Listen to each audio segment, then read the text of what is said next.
Welcome to Off the Grid, a podcast for small business owners who want to leave social media without losing all their clients. Let's go off the grid. Okay. Let's go off the grid. Okay. I know that you really want to put your phone away. Yeah. Let's go off the grid. Hello, and welcome to Off the Grid, a podcast about leaving social media. I'm your host, Amelia Fruby, and you, my friend, have tuned in for Book Week. What is Book Week, you might be wondering? Well, this is a week of programming all about bringing a book to life. We're currently in season 7 of the show, which is all about my upcoming book, Your Attention is Sacred, Except on Social Media. And this season, I am having so many amazing conversations about all of the aspects of bringing a creative idea to life and selling it on the marketplace. And we're doing that through the lens of this book that I'm releasing next week. Psst, did you hear that? It's next week. And this week is where we're really getting into the nuts and bolts of books specifically. So while I'm focused on books and my book this season, most of our conversations are really relevant no matter what you're bringing to life and selling. But this week, we're really digging into all things book. And that begins with today's episode. Today, I am in conversation with Bailey Lang. Bailey is a book coach, editor, and ghostwriter who helps business owners, creatives, and academics tell stories that matter. She works one-on-one with authors through her company, The Writing Desk, to help them build sustainable, enjoyable, magical writing practices that take their books from draft to done. In this conversation, Bailey is really going to walk us through that process from having the idea for your book to writing it, editing it, publishing it, and marketing it. We go high level with the overview and nitty gritty with some details. And I share a lot about exactly the things I did to write my manuscript, get it edited, and self-publish it. So you'll hear how I navigated the writing process, who I worked with for editing, and what companies I self-published with and how that went. All of that is coming up in today's episode. But of course, before then, I want to invite you to get on the wait list for the book. If you don't know yet, my book is called Your Attention is Sacred, Except on Social Media, and I am self-publishing it. You're going to hear a whole lot more about why in tomorrow's episode, the second of 3 installments of Book Week here on the podcast. But for now, all you need to know is that since I'm self-publishing, there's no pre-order campaign for this book because I'm not trying to make any bestseller lists. I'm not trying to pre-stock any bookshops, which means I don't need to do pre-orders. So instead, I have a wait list for the book. That wait list is full of people who have just raised their hand and said, yeah, I definitely want to buy this. And those people are going to get the link to purchase the book before anyone else. The book will be available to the public October 1st, but the wait list is going to get that link in just a few days. So if you love this podcast, if you have been thinking about renegotiating your relationship with social media, or if you're off social media, but you really want to root into reclaiming your attention from your phone or your business or anything else, this book is for you. And I would love it if you get on the wait list so you can order it in just a few days. Thank you, as always, for tuning in to Off the Grid and supporting me and my work. I am so excited to be bringing you this bookish series here on the podcast this week. And for now, let's dive in to my conversation with Bailey Lang. Hi, Bailey. Welcome to Off the Grid. Hi, Amelia. Thank you for having me. I am so excited to be here. You are an interweb member. You have been a guest on my other podcast, Pleasure Reading. So it's just a joy to be in conversation again. And this time to be in conversation around your area of expertise. So I am thrilled to have you on as today's book coach in residence. Thank you for joining me. Ooh, I love that. Yes, I'm so excited for this conversation. And Off the Grid is like my must listen every week. So I'm very honored to be here. This season, listeners have been hearing me talk about my book, Your Attention is Sacred Except on Social Media. The people know it's coming. They know they can get on the wait list at yourattentionissacred.com. And some of them know that there has been kind of a long journey from idea to manuscript to me actually holding the book in my hands, let alone to like the book's shipping out in really like just a week now as people are hearing this. And I realized as I was reflecting on what I wanted to share in this season that there's a lot that I wish I had known when I started this process. And there's a lot that I thought I knew that I did not know was coming for me in my journey from book idea to self-publishing and selling a book. So I've invited you here today to really kind of walk us through that process so that listeners can be a little better informed than I was back in January when I was like, I'm putting out a book. So I know that from your perspective, you break the publishing process into 4 main phases. Could you just go ahead and like introduce us to those phases and tell us kind of how you see this journey working for writers?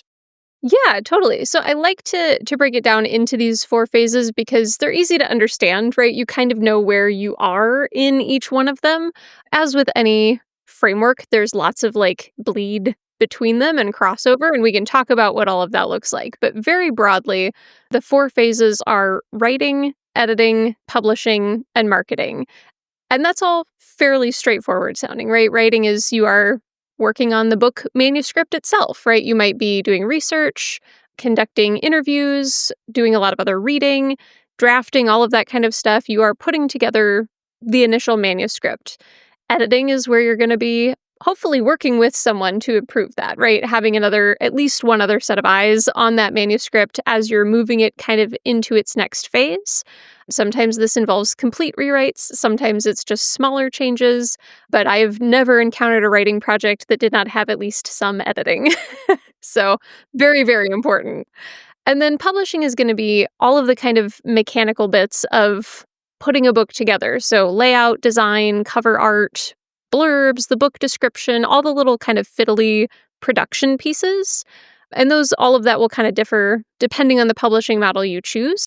And then, of course, marketing is like, how are you getting the word out to people? How are you selling this book once it's out in the world, once it has actually launched, which you are very much on the cusp of doing. Yes. As people are listening to this, we are in book marketing mode, my friends. Thank you for being here.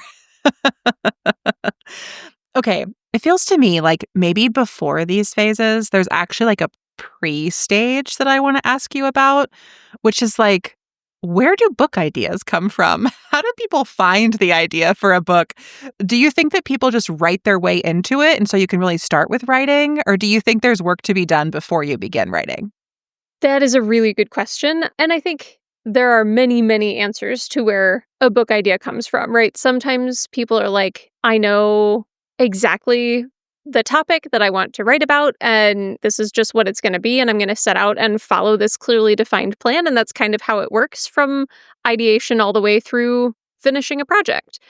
And there are some people who are kind of like, I know I want to write something, but I'm not 100% sure what that is. So they'll do a lot of experimentation along the way. They might be producing other pieces of content. So I was just talking to Jessica Lackey of Deeper Foundations, who I know we both know. She's awesome.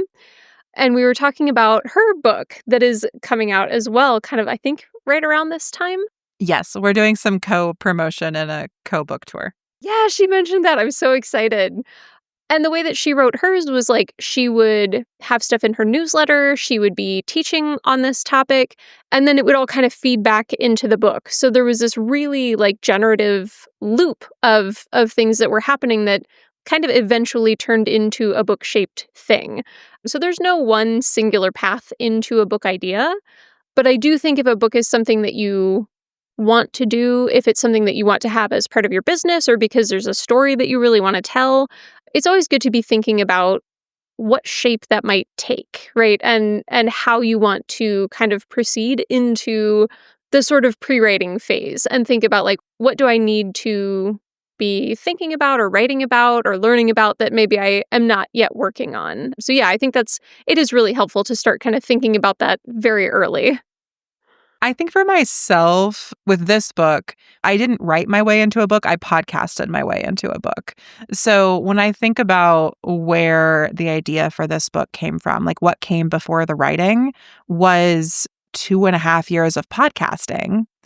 And I started to notice in the fall of 2024 that I would have guests on the show to like ask them what they thought about things.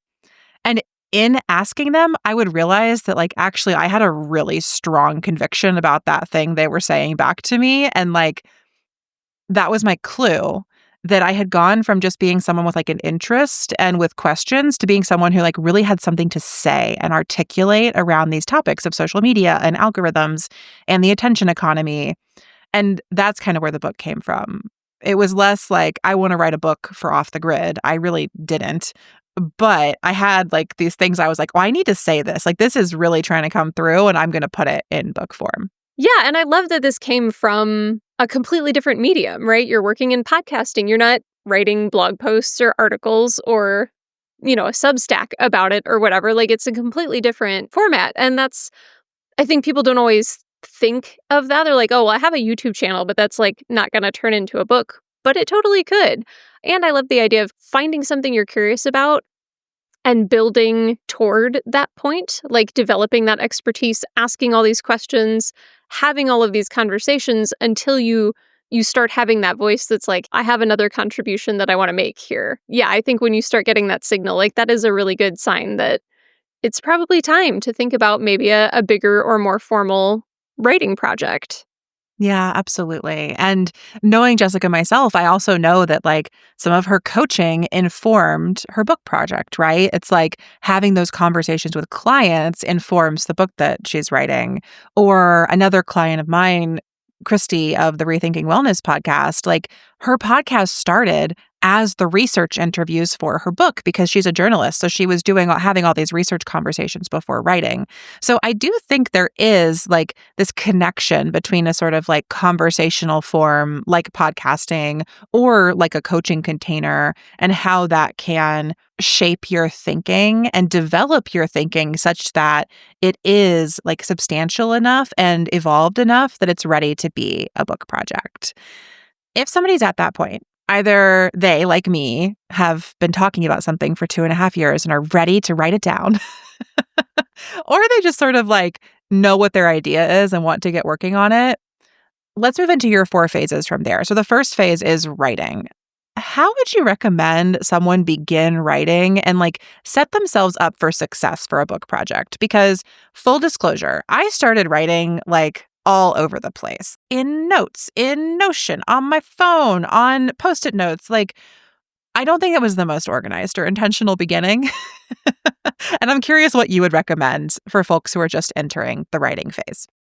I mean, I think an approach that doesn't feel super rigid and organized can be really good, right? That takes a lot of the pressure off of it because you're not going, I'm sitting down to write my book, right? Which is like a really heavy thing to place on yourself. And that can lead to a lot of writer's block and paralysis and terror of like, oh, I have to like leap from ground level to the peak of this mountain, right? It feels impossible.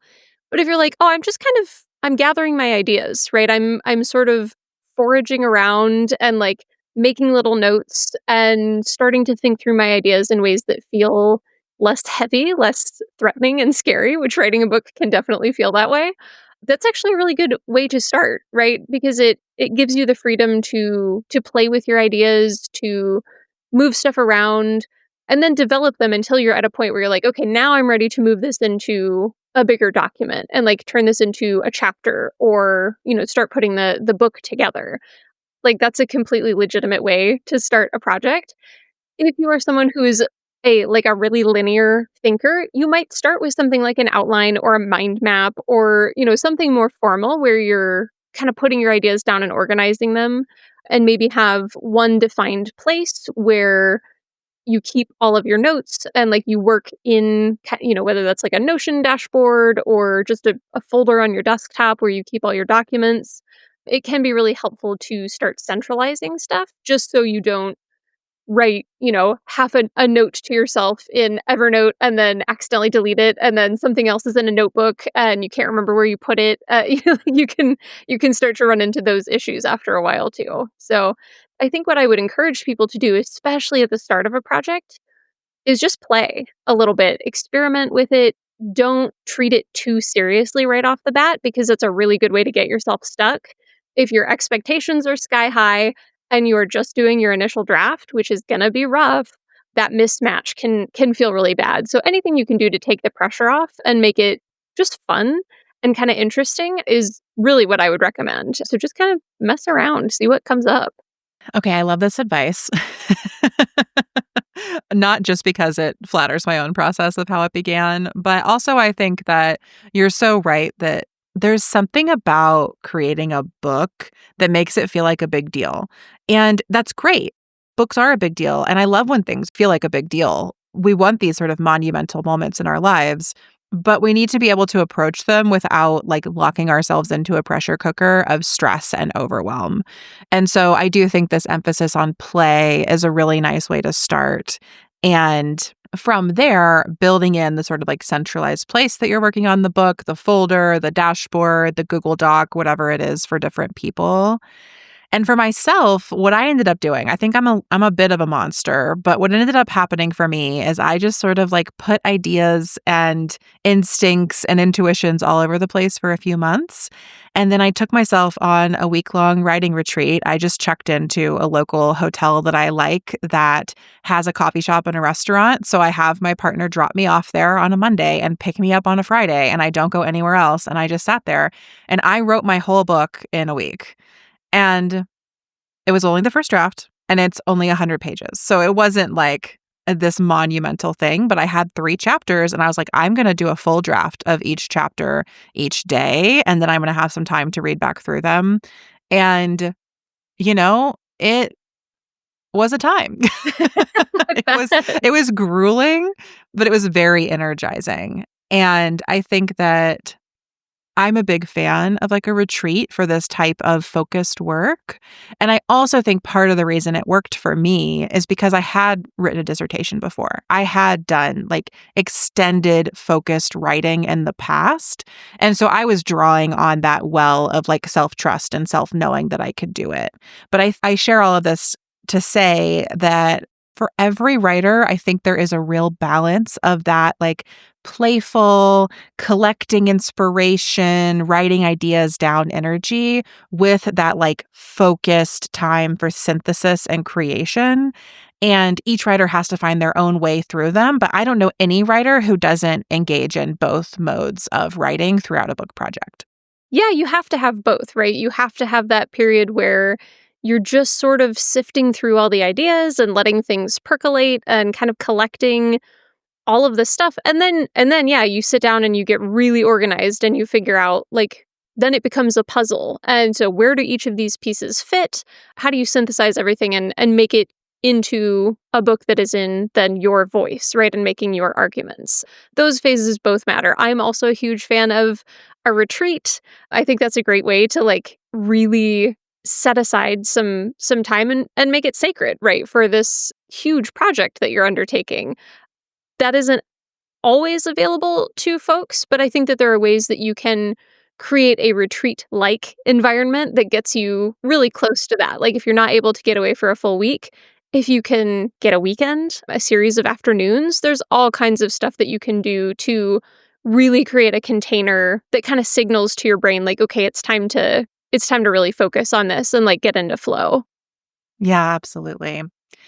Let's move into the next phase. If folks have had their playful writing time, they've had the focused writing time, at the end of the writing phase, I assume you have a manuscript. You've officially accomplished this transition from a book idea to a book manuscript. And it may be a rough draft, it may be a final draft.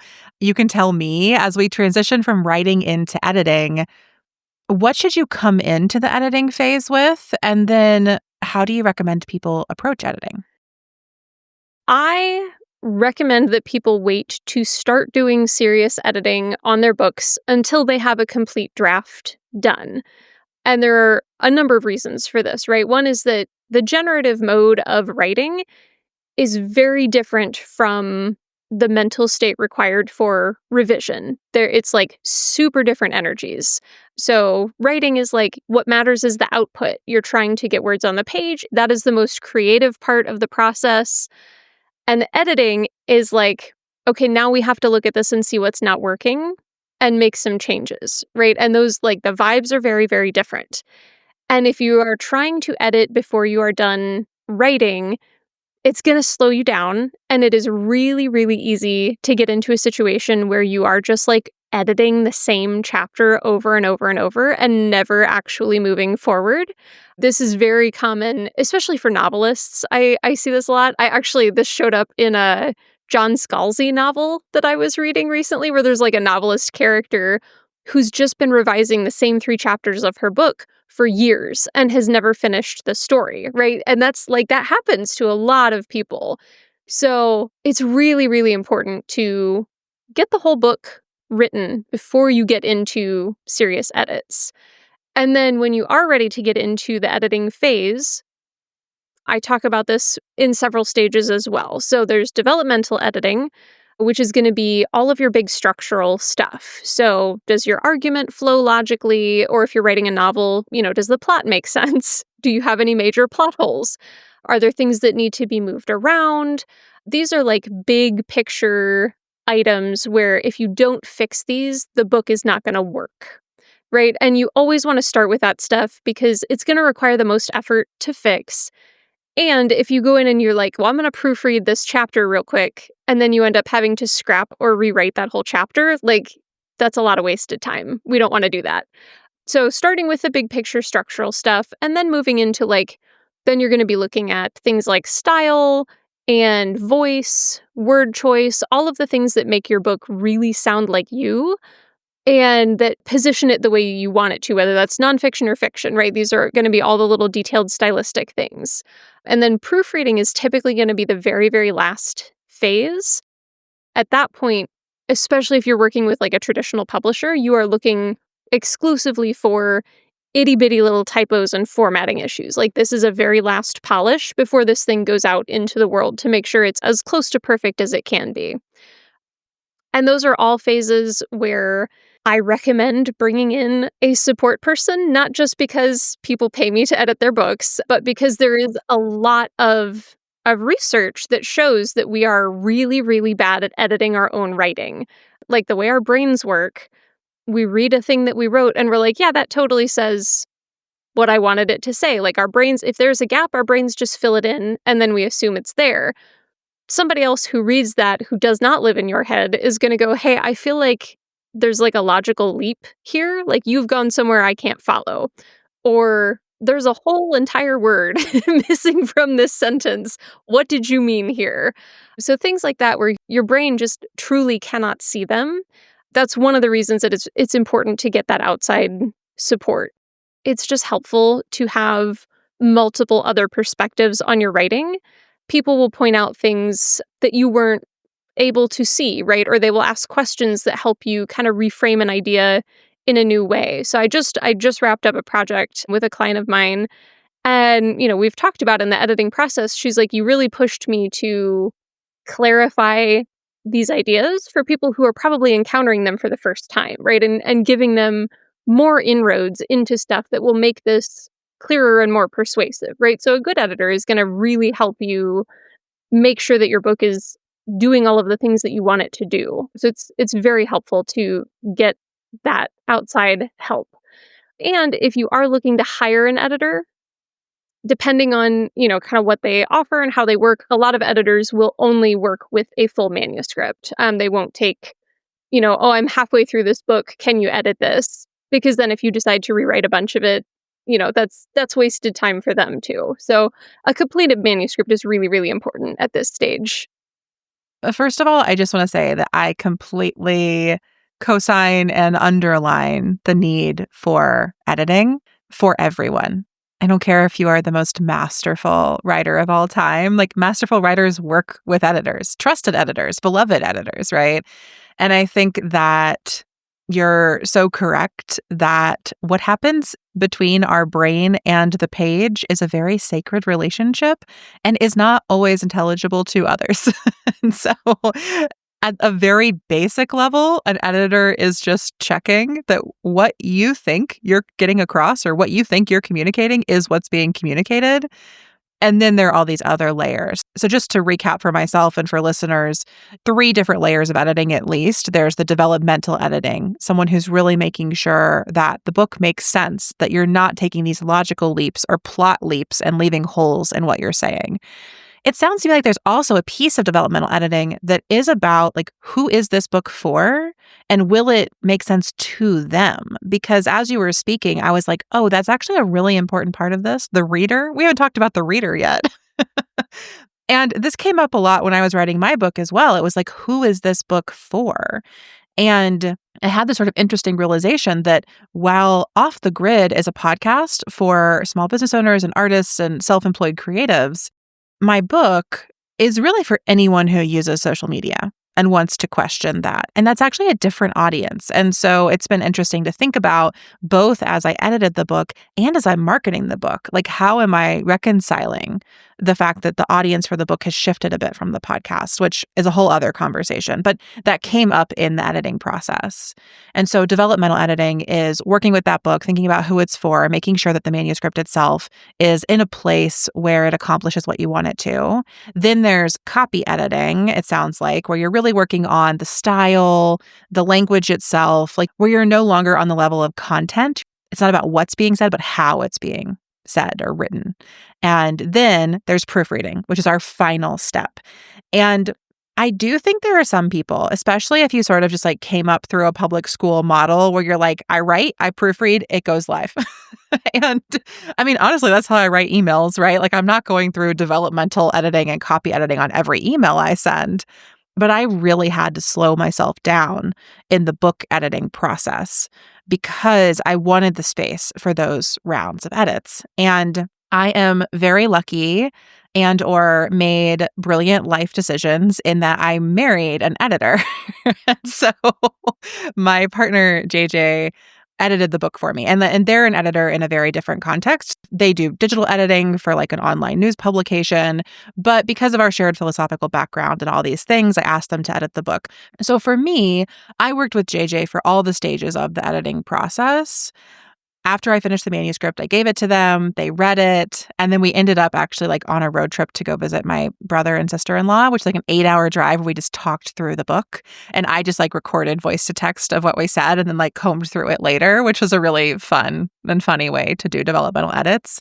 And then I did a rewrite and they read it again and we fixed a few more logical leaps and things. And then we did a round of copy editing and then we did a final proofreading. So thank you, JJ, for reading my book like 8 times by now. And also, it took a lot more time than I anticipated. I'll be honest. Like, I really thought because I wrote the whole book in a week, I was like, great, we'll do edits in like 2 weeks. I'll have it out within 3 months. And that was not at all what happened for a variety of reasons. But one of them was that I just needed more time in the editing process because this book wasn't just an email or wasn't just a couple emails I was writing and sending out. It felt like a more, I guess, just like profound artifact. I wanted it to be more polished and more final and more cultivated. A question I have for you about editing, because it was really hard for me, is how do you decide how many people should read your manuscript and read your book? And how do you invite in like readers? Because I had one friend read my book. Shout out to Kaning. Thank you very much for reading it. And her feedback was great and useful and also gave me a little bit of like a crisis like an artistic crisis on my own end. And I realized like maybe I wasn't ready for outside readers. Maybe I underestimated how that might impact my relationship to the book. But then I also see book coaches be like, at least 8 people should read your book before it goes to layout. And I'm always like, I don't know what to believe. So Bailey, what do you think about, like you've already said, you should definitely have an editor or these different types of editing. But what about just like external readers or people who are reading to get a sense of like, does your book actually work for the people you think it should work for? And so that I would call like a form of beta reading. You're getting input from people before the book is in its final form. Ideally, people in your target reader groups, right? To hear from them, like, does this work? Do you have any recommendations? Is there anything that I missed?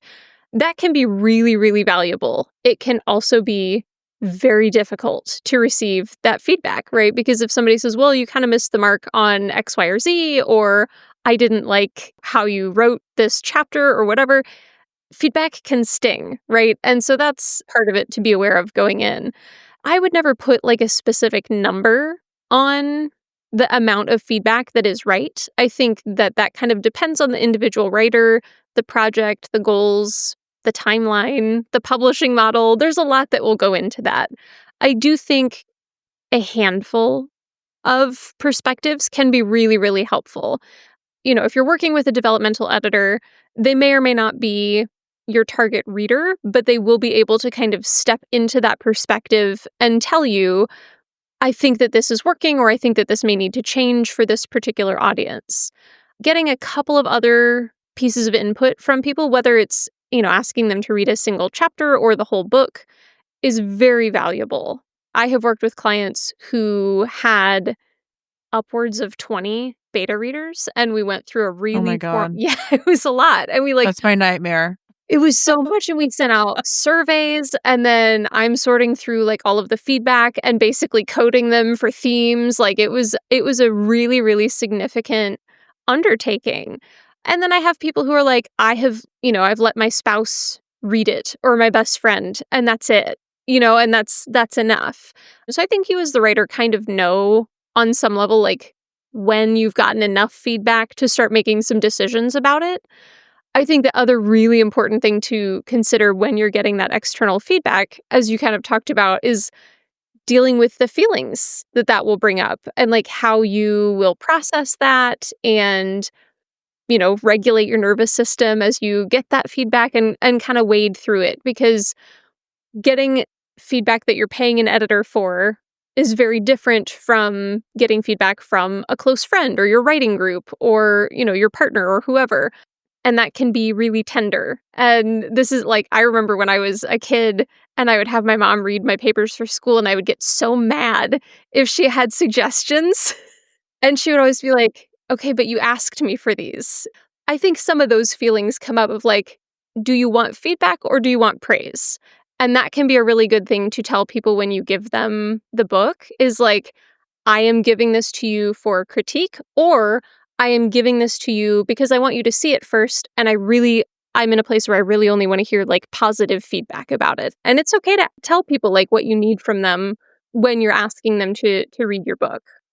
That's such a nice reminder, and also was definitely a way that I shifted in my own book writing process. I think that I really surprised myself because, I went to grad school. I'm used to my writing getting ripped apart and it not being an issue for me. Like I thought I had developed such a thick skin around that. But then when I wrote this book, I realized there was something that felt so much more vulnerable about it being ideas I like really believed in, not so much just like a theoretical things I was doing in philosophy like grad school was for me. And also I think that there's something about knowing your own book and your relationship to it and what you want for it in all of this, because I think there are some books, particularly nonfiction books in the business space, that are really like educational and they're almost manuals, right? So with books like that, you really want to know if it works for people, because if your book can't do what it promises, then it's kind of failed at its purpose in a certain way. If your idea is I'm writing this educational manual so people can do X, Y, Z in their business, you want people to read it and make sure they get what they're meant to do and that it works for them. But if you're writing a fiction novel, that's not your mandate from the outset, right? Or even this book that I've written, it's really like a philosophical inquiry. It's really a critical thinking book. It's really a book about taking apart some ideas. And so what I realized as I got some feedback was, oh, okay, what I have said is making you ask new and different questions. And you maybe don't actually agree with how I think about this, but I don't need to integrate your disagreement because the whole point of my book is to just get across how I think about it. And that is actually coming across whether or not the reader agrees. And it took me some time to disentangle that. And just to be clear, none of the people who've read the book at this stage when we're recording this were like, I disagree with your book, but just like tiny little moments of being like, oh, I don't know about that. And I'm like, cool, I do know about that from my perspective, in my opinion. That's why I wrote the book. And that was definitely really helpful for me to distinguish. And I think I'm realizing as we unpack this, like I had to actually go from receiving feedback as a business owner to receiving feedback as a writer and an artist. Because as a business owner, when somebody gives me feedback, I'm like, oh, well, like you're the client, you paid me. I want to like integrate this and change something. But as an artist, that's not always the way you need to respond to feedback. And so I think there is also this sort of distinction for writers to tease out. Like, are you writing this book as a work of art, or are you writing it as like an offering in your business? And of course, that's a really blurry line, but you can choose how you approach it. Because if it's going to be an offering, I think feedback is much more important and needed than perhaps if it's going to be a work of art. You're really guiding it and you have to stay true to what you know it to be. And that was hard for me. I think it took me like months to figure out that that's what was going on in a lot of my like fear and uncertainty around the book. And it's really challenging. I have these conversations with a lot of clients where like I will make pretty radical suggestions sometimes about like, hey, I think this whole first third of your book needs to change, or, we need to really move some things around, or I don't think that this is working in the way that you want it to. And I always tell people, I'm like, you don't have to take a suggestion just because I made it. I bring a lot of expertise to the table, but ultimately you are the one writing the book, right? And you get to stay in that driver's seat and say yes or no to any suggestion that anyone makes. I mean, if you're working with a traditional publisher, sometimes there will be some non-negotiables. But Yes. in general, right, like you get to make the final call on what goes in your book. And you're absolutely right. There is that process of figuring out, like, is this piece of feedback going to affect the outcome of this book, right? Particularly if you are trying to teach someone how to do something. Like, if the feedback is, hey, I don't think that this process that you've outlined works or makes sense as you've explained it, that's a very different piece of feedback than maybe we have a philosophical disagreement about a concept, right? So yeah, there is a lot of that sovereignty over the writing, and you will get to a point where you know that this is the right suggestion or not. And I'm always talking to people about, like, when I tell you to make this change or when I suggest this adjustment, like, how does that feel in your body? What happens in your body when I say, what if we scrap the first third of this book? Or whatever the case might be. Because our guts know, like, our guts will tell us this is the right or the wrong way. And so I think cultivating that ownership over your book and that feeling of like, I know what's right or not for this project is really, really important, because an editor can also be wrong about what's going to work or not. So I always like to leave room for those conversations, and I'm never a prescriptivist in pretty much anything, right? I'm very much a descriptivist, and like, here's some stuff to think about, here are some things to try, here's why I'm telling you this, but ultimately, like, it's your book. You have to make the call about how and what you're going to change. Yeah, as we unpack this, I'm just really feeling into how much a book is an act of energetic sovereignty and an act of creative sovereignty. I did not think that the editing phase would take us such rich and profound places. Editing always takes longer than you think, too. Let's move into the publishing, because this is actually where all of my struggles began. I had self-published a book in like 2018, so many years ago. And I remembered it being quite simple. And I was like, it will just be quite simple again. And then it was extremely not. So will you sort of guide people through what the publishing process really entails? Not to scare them. Actually, I don't want what I just said to intimidate people. It can be pretty simple, but it entailed a lot more than I thought it might. So could you take us through that, Bailey? Yeah. So publishing can be really, really, really complicated. It does not have to be, but it is a process where I do think a lot of people assume that if you are self-publishing particularly, that it's going to be a pretty straightforward way to move through it. And it's not always, right? There are a lot more options to navigate than there were even a handful of years ago. There are a lot of places where you can get a manuscript printed. There's a lot of different technologies that you can use for formatting and design and cover elements and all of that kind of stuff. So there are a lot of moving pieces that I think we don't always assume are going to be there at the outset. And just to back it up even a little bit further with publishing, there are multiple paths into publishing as well. So I think often people assume it's like traditional publishing or self-publishing, and it's kind of this binary choice. And it's, I would say, more complicated than that, more diverse than that. So in traditional publishing, right, you might work with a big five publisher, you might work with a mid-list publisher, you might work with a small or independent press, right? You might work with a university press or a trade press. So traditional publishing isn't just like big New York publishing either. There's a lot of variety within what we think of as traditional publishing.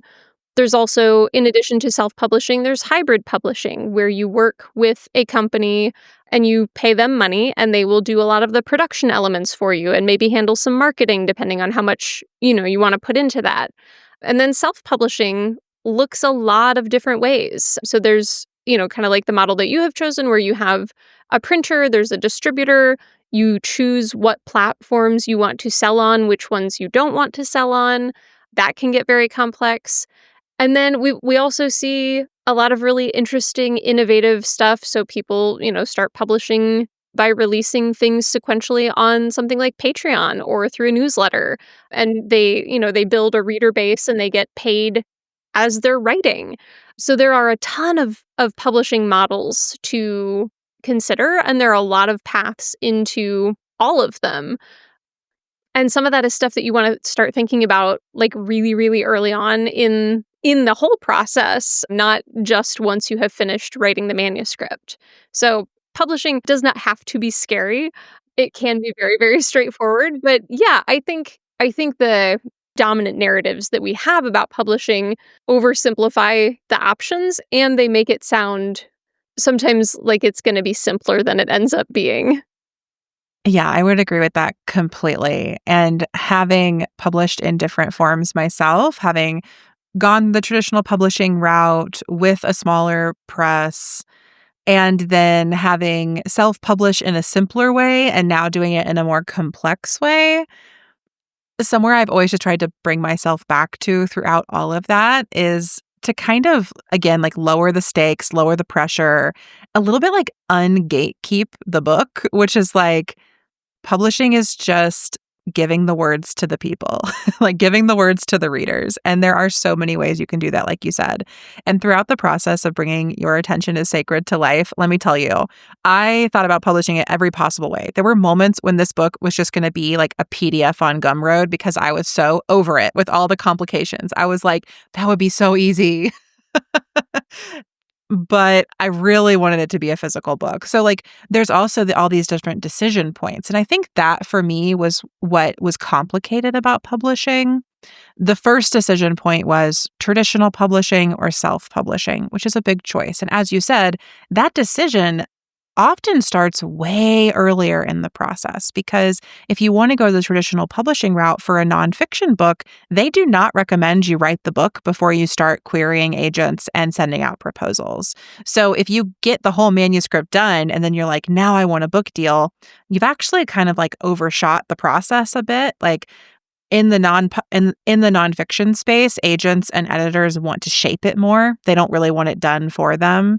And so, but that's different in the fiction space, right? So this is something traditional, or self-publishing is something to consider even when you're working at the idea stage of the book. But then if you know you want to self-publish, you do need to go through idea, writing, editing. You get that moment when you have a finished manuscript. Then there are all these other, like, it's like just decision trees, right? So it's like, okay, digital only or print and digital. That's going to make a big difference in how you distribute. Then if you decide to go either of those routes, do you want to distribute it yourself, or are you going to go through a company that's going to distribute the book for you? If you're printing books, are you going to ship them out of your own home with your own time, money, and arms? Or are you going to like have them print on demand through a much bigger service? There are all of these different choices. And we're not going to unpack all of them here because this episode would be approximately 6 days long. But I think that what I will at least share from my perspective is that, I personally decided to self-publish my book this time because I wanted full creative autonomy. I wanted that energetic sovereignty around it. And I wanted, like, in my mind, the most possible options, meaning that I could remix this text. I could sell it to somebody in the future. I could do anything with what I'm writing right now. And that felt important to me. And I'll share in an episode, I think coming out literally tomorrow, more about why I actually turned down a book deal for this book because it didn't feel like the right fit for my career and where I want my writing to go. But that was the first decision point. And then I was like, I really want a print book. Like, having a print book in my hands became very important to me. And then I had to figure out how it was going to be designed, right? Print books and ebooks, honestly, they need layout, they need covers, they need images. And so I decided to work with Ingram Spark, which is a print on demand and distribution company. And I used their book layout software that's really available through their website to lay out the interior of my book. And then I designed my book cover in Canva myself, which took a really long time because I'm not a designer, but I got a lot of feedback from a lot of people and worked on it for a couple months and got it somewhere that I really, really love. Once I had the cover, the interior, built all that out in Ingram Spark, ordered about a bajillion proofs, by which I mean probably at least 6 different ones. Then I had to decide, after all that, am I shipping this out myself, or is it just going to be print on demand? And I decided that I was going to ship the first 500 to 1,000 copies myself because you make more money per copy that way. And then it's like, oh, I'm shipping it myself. So what envelopes am I going to send it in? And will the packaging all be recyclable? And how am I going to mail it? And what thermal printer am I going to use to print the shipping labels? Like, there are so many decisions that can go into publishing the book, or you can hire someone to do all of that for you, or you can make it a PDF and put it on Gumroad. So I just want to normalize like the simplicity and complexity of this process. And I want to empower all of us to like claim our creative agency in choosing how we navigate it. There are just so many options, and anything you choose is going to involve some measure of trade-offs. And so I think it's really important as you're getting to the publishing phase or thinking about publishing from the outset to think about that stuff, right? What are your goals for this book? What does success look like, right? If success means creative control and autonomy, self-publishing can be a really, really good choice. If success means getting a book deal, you have different priorities, right? And so there are a different number of steps and pathways that you're going to walk down to try to reach that goal. Just knowing that and being really honest with yourself about what does success look like for this project? What is going to feel good? What are you willing to compromise on? And what are you not? Can really, really inform the choices that you make. And that is such a different conversation than we would have been having about self-publishing, 5, 10, 15 years ago. It's really shifted from, it used to be so incredibly stigmatized to say that you had self-published your book. That attitude is still out there. It's definitely not completely gone. But I think on the whole, people understand that like self-publishing is just another avenue at this point. It's just another mechanism, and it has pros and cons like anything else. And so just getting familiar with what your options are and what matters to you will really help you decide on a course of action. And then there will be bumps in the road no matter no matter what choice you make. But I think if you have a lot of clarity around what is important to you on that path, it's going to make it a lot easier to navigate everything. I would agree. Like years ago, self-publishing also meant that your book couldn't show up in bookstores or it wouldn't be listed on barnesandnoble.com or on Amazon if you choose that path. But now that's very much not the case. So the reason I decided to self-publish my book through Spark is because they're not just a print-on-demand publisher, they are also a distributor. So my book can be listed on barnesandnoble.com or target.com or all of these places. It can be accessible to small bookstores who order through Spark or to libraries who stock through them. And it opens up a much broader distribution network than if, for instance, I worked with a local print shop where I live and had them print the book. And then I was like driving it around to bookstores to try to get them to stock it, often on consignment, and do all of these things. So the printing and distribution methods you choose also wrap into where your book will be available. But because self-publishing has become so popular, your book can be placed in many of the same places a traditionally published book can be if you work with a company like Spark or Lulu, or if you go the Amazon route and publish through them, which I am not doing and we'll talk about later this week. But for me, what I had to reckon with around publishing was that it involved, as with all these other phases, a few different elements, right? So one was sort of layout and design of the book. Another was like upload and distribution of the book. And then once you have your book ready to be sold in the world, we move into the final phase from your list of 4 phases, Bailey. So tell us a little bit about how you approach book marketing. Obviously, that could also be a whole other conversation, but I'm curious just if you have some tips and advice for people who are beginning their book marketing process. One of the huge pitfalls around book marketing, and this is the perfect place to have this conversation about it, is a lot of the advice kind of starts and stops with social media.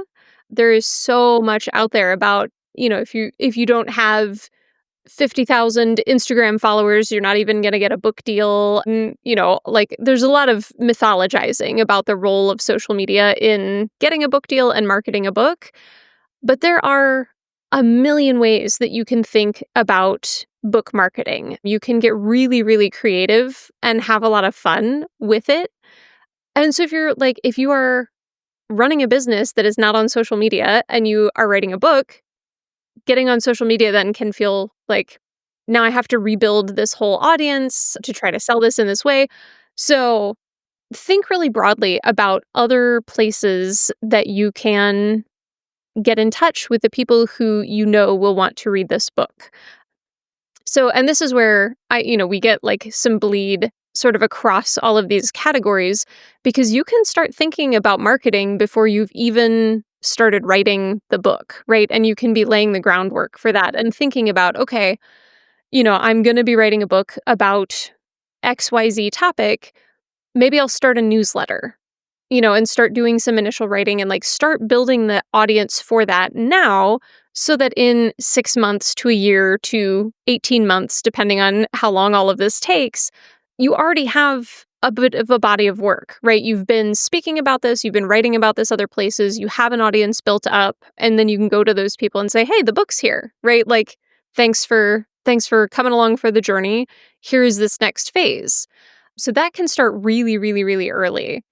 I'm thinking of, so first, like nonfiction in particular, it can be really helpful to take a chapter of your book or an argument that you're making or an interesting story and turn that into an article, right? Pitch that to an industry magazine, to a local magazine, to a niche, some sort of publication where your readers are likely to hang out, and start building up some press that way, right? So this is something where a client of mine who has a memoir coming out, and he's a paraglider, And so he has gotten some articles featured in some paragliding publications, right? So that's going to bring more people into his orbit, getting him in front of new potential readers.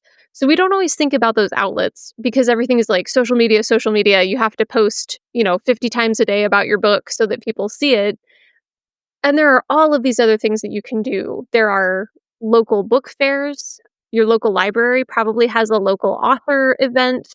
A lot of them do, sometimes once or twice a year. You can go and get a table and set up and have your book.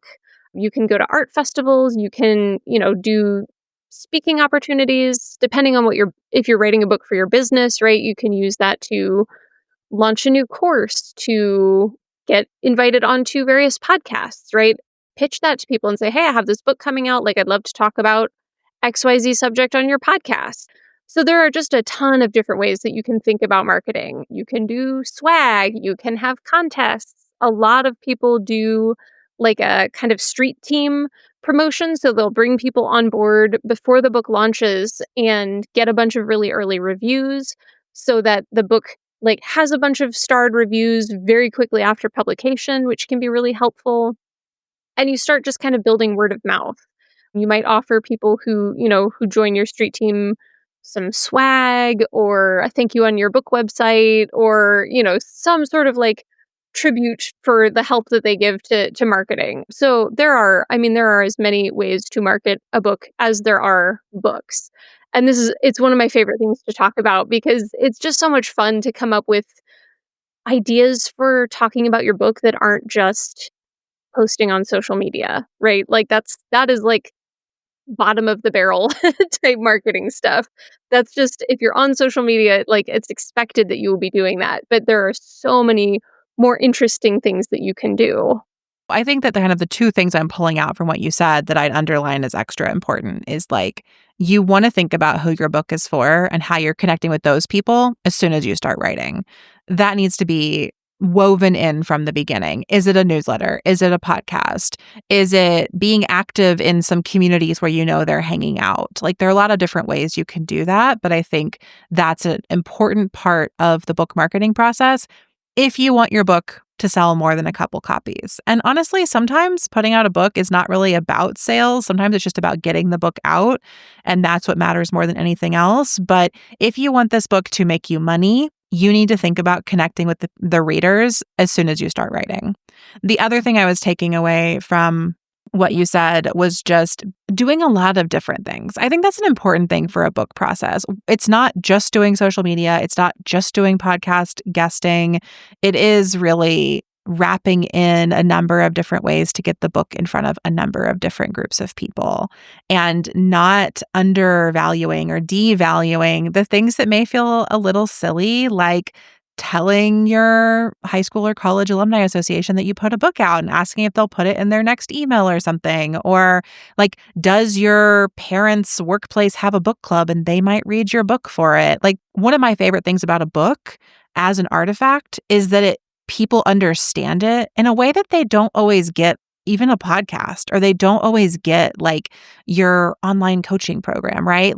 Everyone knows what a book is. And so it can travel and transform things for you in really interesting and fun and unexpected ways. And so I like to remind myself that once I have a book, there are actually all these things I can go do that I would never have done or could not have done just for my business or my podcast, perhaps. And that feels exciting to me and hopefully exciting to all of the creative marketing people in the room. This is what we get to do. And then also the list of 100 ways to share your work without social media. That's a great way to sell a book. I wrote that list after having marketed and sold my book. So everything in there can be used for book sales if someone so chooses.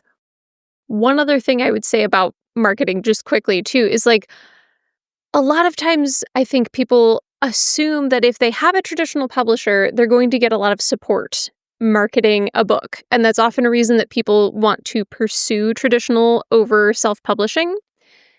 And traditional publishers do not have a lot of support for marketing books, particularly if you are not a big debut author novelist that they're really, really excited about. So that's one that I think sometimes people are caught off guard by how much marketing their publishers expect them to do.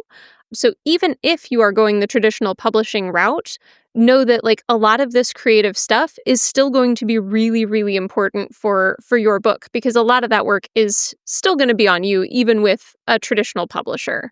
So I just like to make people aware of that, because I have talked to people who have been shocked and disappointed by the lack of marketing backing that goes with the publication of their book. So many of us who get a book deal, myself included, believe that it's going to come with like the GMA appearance and the NPR interview and like the whole machine of book publicity behind it. But actually, very, very few books per year get that level of attention. And so I think for the rest of us as writers, like what we get to turn to are the grassroots efforts. It's building your own street team. For my first book, I had a whole launch club that I set up, and there were like tasks I asked them to do each week and prizes that were given out. Like it was pretty evolved, and there was a whole process because I was really trying to galvanize my community around the book. And similarly, I am trying to do that now for my new book. And, maybe the last thing I want to share in this episode is that I really, truly believe in the power of self-publishing. That's probably evident by now, but especially after having put out a book with a traditional publisher and then deciding to walk away from that. My traditionally published book, I just checked my most recent royalty statement, sold just under 2,500 copies, which is actually relatively successful for a small book with a mid-sized press. Many books never sell more than 1,000 copies.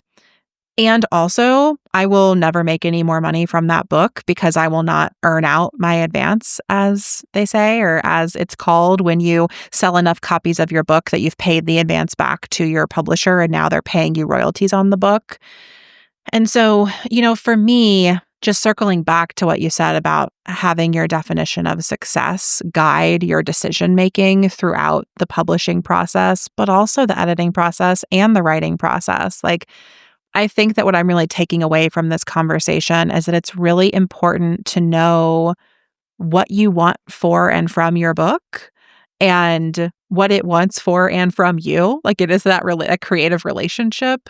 And then to a little bit put your blinders on to some of the traditional book writing, editing, and publishing advice out there and just stay true to what this is meant to be and what you want it to bring you. And in tomorrow's episode, listeners will hear how that was challenging for me when I was confronted with the potential of publishing this next book through a traditional publisher. But, I really believe that I can sell more copies self-publishing now than I did working with my traditional publisher in the past. So, my last book in 5 years sold just under 2,500 copies. So I'll check back in 5 years and let you know this book sells more than 2,500 copies. I would love that. Please get on the wait list so you can buy 1 or 10. Thank you very much. Bailey, I think my last question for you before I invite you to share all the amazing things that you do and how you can help people. And I'm curious if you could offer listeners who maybe are in the thick of that or who are listening to this and oh, I thought I wanted to write a book, but this seems like a lot. Could you offer us a little pep talk about book writing and the book process so that everyone who has stuck it out till the end of this conversation feels excited and empowered to go write a book now? Because I want everybody's book in the world. Listeners, I want to buy and read all your books. And right now, Bailey's going to give us the encouragement to create them. Yes. Yeah. Same. I want to see your books.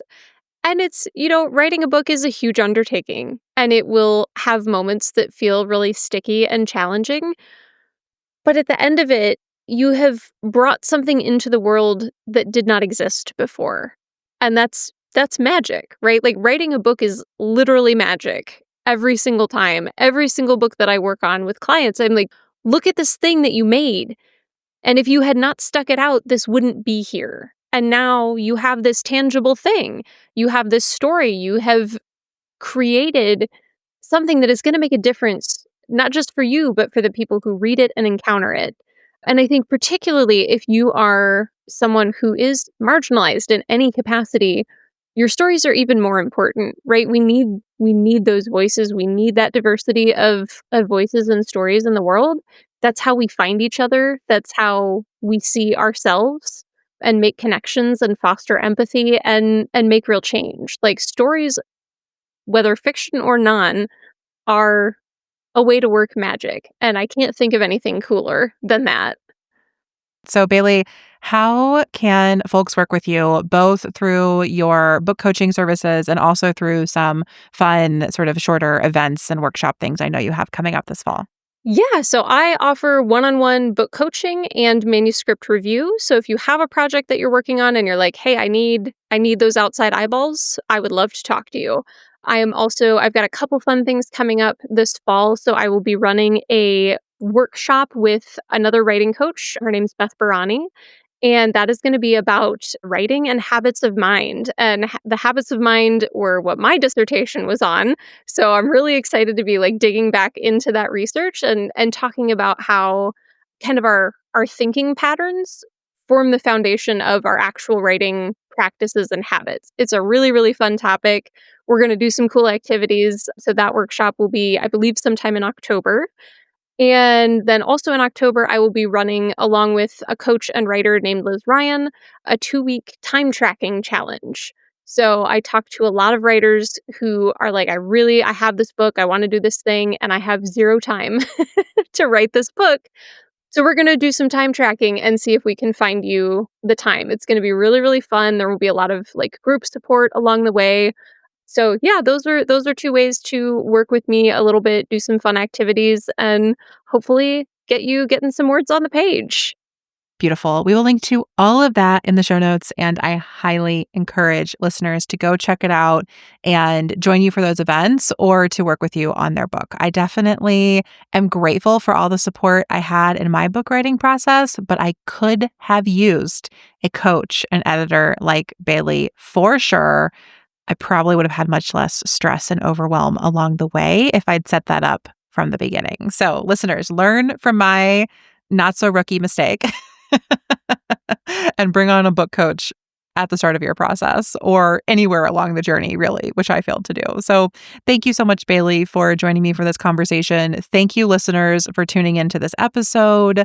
This week on the podcast, I am sharing a few more thoughts on my book writing process. I'm going to walk you through why I turned down a book deal for Your Attention is Sacred, as well as why the book will not be available on Amazon and how I am navigating this entire process without Jeff Bezos. So stay tuned for those on the pod feed.